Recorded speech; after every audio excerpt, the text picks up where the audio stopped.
In this video, I'm going to let you know the 3 biggest mistakes I see in freestyle every day. Now, these mistakes span all ages and ability levels, so there's a good chance you're making one of them. Stick around, you're going to want to check it out.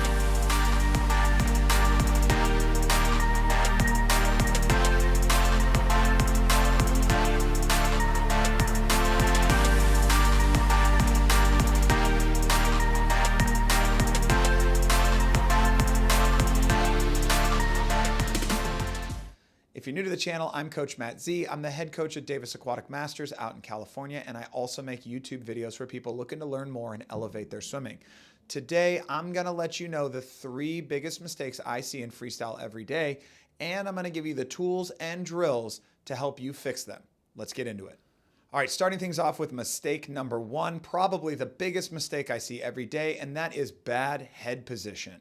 When we're swimming, especially when we get tired, we tend to want to lift our heads up. We want to see who's around us, we want to see where we're going, and we want to see how far away that wall is.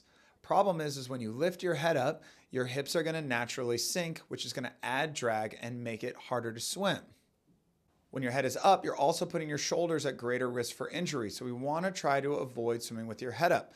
Ideally, we want the water to hit us right on top of the head. Imagine you're wearing a baseball hat. We don't want the water to hit us where the bill is. We want it to hit us where the button on the top of the hat is.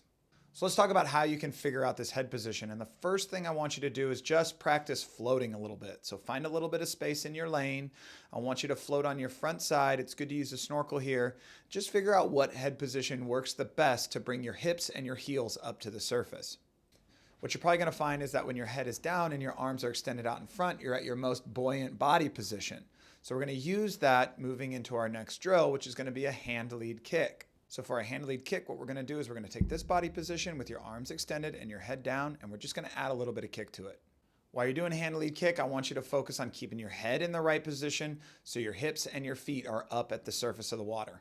From the hand lead kick, we're just going to move into a Ketchup Freestyle. With Ketchup Freestyle, what we're going to do is you're going to be in that same body position, arms extended, head down, so your hips and your feet are up at the surface, and we're just going to alternate one arm after another.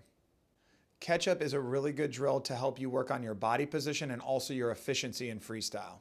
Another great thing you can do to work on your freestyle head position is just to bust out the snorkel and swim a little bit with your snorkel.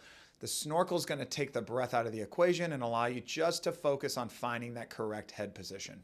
If you can keep your head down while you're swimming, your hips are going to rise up, you're going to decrease drag, and you're going to decrease your risk of injury. Moving into the second biggest freestyle mistake I see every day, it is bad body position. When I'm talking about bad body position, what I mean is that we're too loose in the midsection, which makes our body wiggle as we're swimming down the pool. This wiggle in our body is going to increase our drag and slow us down. So what we want to do is try to squeeze your core, squeeze your glutes so you can cut through the water. So now let's go over a drill progression that can help you with your body position. And the first drill we're going to do in this progression is a body line kick. So with body line kick, we're going to have one arm up, one arm at our side, eyes down, nose in your armpit. We're going to squeeze the core and squeeze the glutes so you cut right through the water. The next drill in the progression is going to be a 4-count switch. So you'll be in that body line kick position. You'll hold it for about 4 seconds, and then we'll switch to the other side. When I'm doing this drill, I like to breathe on every stroke so I can work on my breath timing, trying to match that breath up to the entry of the opposite hand. And I'm really focused on squeezing my core and my glutes as tight as I can. The final drill in this progression is just a 2-count switch, so basically the same as the 4-count switch. We're just going to be doing it a little bit faster, just holding that body line kick for 2 seconds instead of 4. I also don't breathe on every stroke here because I get a little bit dizzy doing that, but I'm still thinking about breathing when my opposite hand enters, and of course, tight core, tight glutes. Another great way to work on your body position is to swim with a buoy at your ankles. When you swim with a buoy at your ankles, you really got to keep your core and your glutes tight in order to keep your feet from swaying behind you.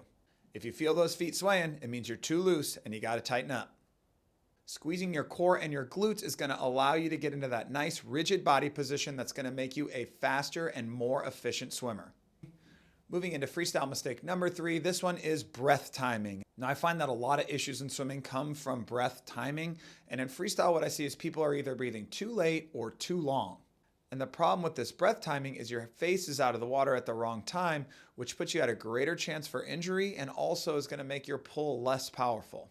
So what I like to tell my swimmers is we want to try to be taking our breath when the opposite hand enters. So for breathing to the left, we want that breath to happen as the right hand is entering. And in order to make that breath fast, we want to try to make sure we're exhaling underwater. So when you turn your head, you just have to quickly sip the air and then get your face right back down. So let's talk about a drill that can help you with this. This is my favorite drill for working on breath timing, and I call it a head tap drill. What we're going to do here is we're going to swim freestyle somewhat normally, but you're going to tap your head every time you take a breath. And the tricky part is you have to have completed your breath and have your face back down by the time you tap the top of your head. This drill is going to teach you how to take your breath early and quick so you can get your face back in the water, and it has little effect on your stroke. That'll help you prevent injury and also make you a much stronger and more efficient freestyle swimmer. All right, guys, there you have it. Those are the 3 biggest freestyle mistakes I see every day. I'm CoachMattZ. If you guys like this video, go ahead and click that like button. If you like the content, click the subscribe button. Your support means a lot to me. Also, if you have questions or ideas for future videos, let me know down in the comments. I love hearing from you guys. I hope you guys learned something. I hope you enjoyed yourself. I'll see you next time.